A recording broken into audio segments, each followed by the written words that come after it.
rahmat. Cuma mau senyum saja, tabassum. Lalu suami yang menggandeng tangan istri, karena jalan-jalan suami gandeng tangan istri, 10 rahmat dapat pada malaikat, 10 rahmat yang Allah berikan. Lalu suami yang maaf mencium istri dan memeluknya, ditulis oleh malaikat, Allah berikan 100 rahmat. Bayangkan itu Pak, memeluk. Awas, naik lagi. Suami yang mencumbu istrinya, mencumbu istri, ya, maka Allah memberinya rahmat, dicatat oleh malaikat rahmat 1000 rahmat. Coba bayangkan, suami bariatina itu dengan senyum 1 rahmat, menggandeng tangannya 10 rahmat, mencium dan memeluk istri 100 rahmat, mencumbu istri 1000 rahmat. Bayangkan Pak, itu hitungannya baru 1 istri. Kenapa salah lagi? Jangan selalu disalahkan saya. Saya bicara rahmat dengan hitungan-hitungan seperti itu. Bayangkan jamaah yang Allah muliakan. Kalau yang itu omongan tubuh di dunia, lain omongan almarhum. Andaikan jamaah sekalian, mereka yang telah berada di alam barzakh dihidupkan lagi oleh Allah, maka apa yang tadinya diingkari ketika hidup di dunia akan diyakininya. Namun sayang, sudah tidak ada masa untuk kembali. Ibu katakan biarlah tidak ada rahmat. Sekarang ibu katakan begitu. Tapi ketika berpindah alam, ibu akan menyesal. Rabbana absarna wa sami'na farji'na na'mal shaliha. Ya Allah, baru sekarang kami lihat, baru sekarang kami rasakan kebenaran itu. Kalau di dunia hanya kami tahu, hanya kami dengar, hanya kami hafal, tapi belum kami rasakan. Sekarang baru kami lihat dengan mata kami. Sekarang baru kami yakini, ya Allah. Kapan itu? Setelah berada di alam barzakh. Jadi tidak apa-apa ibu bilang begitu, karena memang ibu masih ada di sini. Tapi nanti kalau sudah di alam barzakh, apa yang hari ini kita lihat tidak akan terlihat lagi, dan apa yang hari ini tidak terlihat akan terlihat. Betul tidak? Rumah ini tempat tinggal keluarga bisa dilihat. Kapan? Masih ada di dunia. Begitu mati, sudah tidak terlihat lagi. Suami hari ini terlihat, istri, anak, orang tua terlihat sekarang. Setelah mati sudah tidak terlihat lagi. Bagaimana ihwal alam kubur? Sekarang tidak terlihat. Bagaimana sosok mungkar nakir? Hari ini, saat ini tidak terlihat. Bagaimana balasan Allah di alam kubur? Bahagia dan derita tidak terlihat sekarang ini. Tapi nanti setelah kita masuk liang lahat, di situ baru akan terjadi kebalikan. Apa yang hari ini nampak menjadi tidak nampak, dan apa yang hari ini tidak nampak nanti akan menjadi nampak. Di sanalah baru penyesalan itu muncul. Mereka akan minta kepada Allah, qala rabbi laula akhartani ila ajalin qarib. Ya Allah, kalau kami tahu benar adanya begini nasib kami, ya Allah, akhartani ila ajalin qarib, tolong hidupkan kami, ya Allah, kembalikan lagi kami walaupun hanya sesaat, fa asaddaq wa akum minas salihin. Kami benarkan semua itu. Kami akan bersedekah, kami akan buat amal.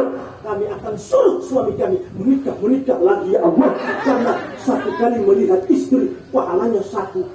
Sekali dia pegang tangan istri, pahalanya 10. Cuma karena maaf, pahala itu di kita yang masih hidup kan cuma kepuasan telinga toh. Bu, ini ibu datang ini pahalanya 1000. Kan cuma kepuasan telinga. Lain halnya dengan bu, satu kali ibu hadir di takziah 1 juta. 3 kali ibu hadir takziah 3 juta. 10 kali hadir takziah 10 juta. Itu kan kelihatan. Bisa dilihat, bisa dipegang, bisa dinikmati. yang namanya amal itu Bapak, itu dinikmatinya itu nanti di alam akhirat, bukan dari alam kubur. Bapak Ibu sholat berjamaah, langsung Allah beri dia pahala, ada balasannya. Ini ke majelis taklim, hadisnya sahih. Kunjungilah taman-taman surga, kata Nabi. Kunjungilah taman-taman surga. Lah kata sahabatnya Rasul, bagaimana kita mau kunjungi taman surga sementara kita masih hidup? Kata Nabi, majelis-majelis taklim, ta'ziyah, tadarusan, ya, itulah taman-taman surga di bumi. Siapa yang melazimkan, meringan-ringankan langkah kakinya menuju majelis-majelis ilmu, tadarus Al-Quran, ada majelis ilmu, dia selalu hadir, dia ringankan kakinya, dia lapangkan hatinya, maka kebiasaan itu akan terbawa hingga ke akhirat. Allah mudahkan kakinya masuk ke dalam surga. Sebaliknya, siapa yang memberat-beratkan langkah kakinya menuju majelis ilmu, memberat-beratkan kakinya menuju masjid berjamaah, memberat-beratkan kakinya menuju tempat-tempat halakoh ta'lim, maka Allah juga akan beratkan kakinya untuk masuk ke dalam surga Allah. Sehingga tidak berlebihan kalau saya katakan Bapak Ibu hadirin ini adalah calon-calon penduduk surga. Amin. Ringan kaki melangkah toh. Tidak ada kan dipaksa. Ada yang dipaksa mau pergi di tajai? Tidak. Ada kan? Ya. Yang dipaksa sampai diancam, awas kalau tidak pergi di tajai, awas. Ya, dipecat dari warga Tehedo. Kan tidak ada kan?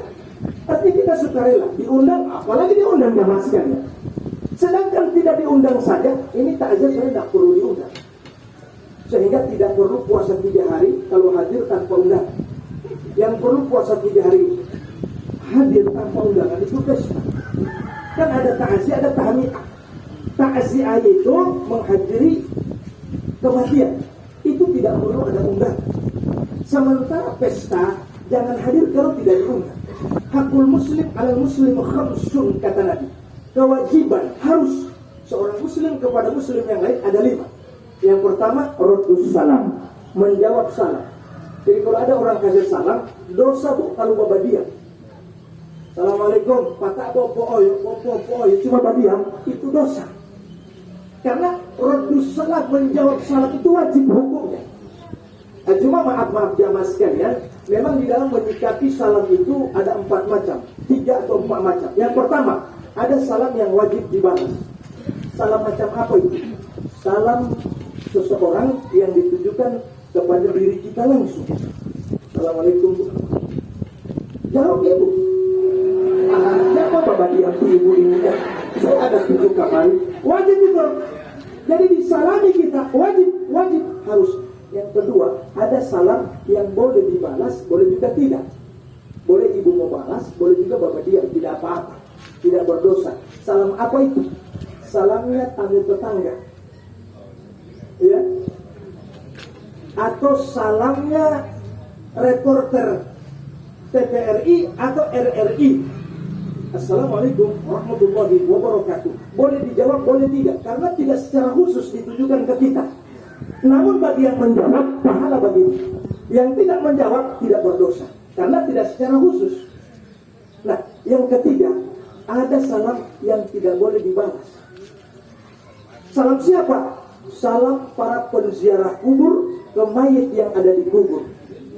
Itu tidak boleh, mayit berjalan kamar tidak boleh. Coba-coba para penziarah kubur, saat ziarah kubur baru dia salami penduduk kubur, assalamualaikum ya ahlal kubur, ya ahlal diyar, ya ahlal makabir, keselamatan atas wahai penduduk kubur. Baru tiba-tiba dia jawab kemari, yo waalaikumsalam. Tadi apalagi kalau tengah malam kita lewat kubur, baru kita salami dia jawab, makanya tidak wajib dijawab. Jamaah sekalian, Pak Ustaz, kenapa tidak wajib?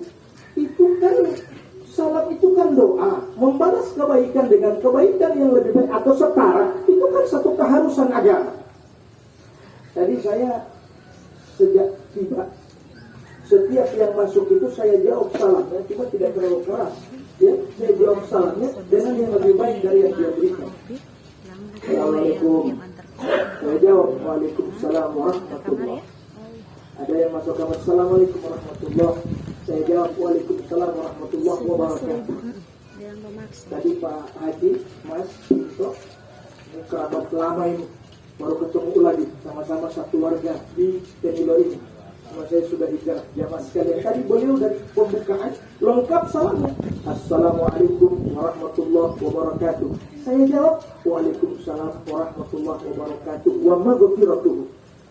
Itu konsep Al-Quran. Kata Allah, firman Allah, idza uyitum bitahiyatin fahayyu bi ahsana minha aw rudduha. Apabila seseorang memberimu doa, menghormatimu, memberikan penghargaan kepadamu, mendoakanmu, fahayyu bi ahsana minha, maka balaslah dengan yang lebih baik atau paling tidak setara. Tapi kan kita maunya kan lebih baik. Jadi kalau ada orang menyalangi kita dengan satu doa, semoga Allah memberimu selamat, Assalamualaikum, kan artinya semoga Allah memberimu selamat, maka fahayyu bi ahsana minha, balas dengan yang lebih baik, Waalaikumsalam warahmatullah, semoga Allah pula memberimu keselamatan dan rahmatnya. Nah kalau dia salami kita, Assalamualaikum warahmatullah, semoga Allah memberimu selamat dan rahmat, maka kita jawab, Waalaikumsalam warahmatullah wabarakatuh. Kedua lain kemanakan. Kebetulan saya datang bersama rombongan anak-anak asuh saya di Pondok Siratul Ummah, Pondok Santri Siratul Ummah. Jamaah yang dirahmati dan dimuliakan oleh Allah Subhanahu wa taala. Tadi Pak Haji salamnya 3. Doa beliau 3 untuk kita ya. Assalamualaikum warahmatullahi wabarakatuh. Semoga Allah memberi kita keselamatan, rahmat dan barokah. Maka saya jawab 4. Lebih baik lagi dari itu. Waalaikumsalam warahmatullahi wabarakatuh wa maghfiratuh. Semoga Allah pula memberi keselamatan, rahmat, berkah dan ampunannya. Ada yang tanya, Pak Ustaz, kalau dia kasih ampak, kalau dia basalam kemarin, Assalamualaikum warahmatullahi wabarakatuh wa maghfiratuh, kalau mau jawab bagaimana? Nah, usahakan balas 5. Ulangi tadi yang 4, lalu tambah 1. Waalaikumsalam warahmatullahi wabarakatuh wa maghfiratuh wa ridwanuhu. Semoga Allah pula memberimu keselamatan, rahmat, berkah, ampunan dan ridhonya. Ustaz, kalau dia kasih 5, orang kan mesti balas 6. Apa dia sambungan lagi? Nah, kalau sudah tidak tahu lagi apa sambungannya, ulangi doa apa yang dia bilang 5 tadi itu. Waalaikumsalam warahmatullahi wabarakatuh wa ridwanuhu wa begitu saja, supaya tidak kesulitan mau cari apa lagi yang mau doakan tadinya itu. Inilah indahnya Islam jamaah, saling memberi dan pemberian itu